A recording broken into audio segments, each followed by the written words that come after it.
just now lifted off the foundation, and it's just crumbling in the rapid and the violent waters here. And look at the Missouri River. It is flowing over like Niagara Falls.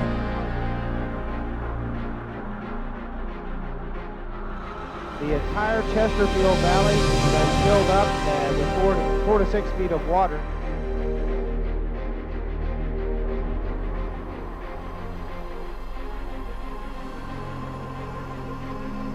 We've got 13 grandkids that someday will want to see this, because this is a 500-year flood.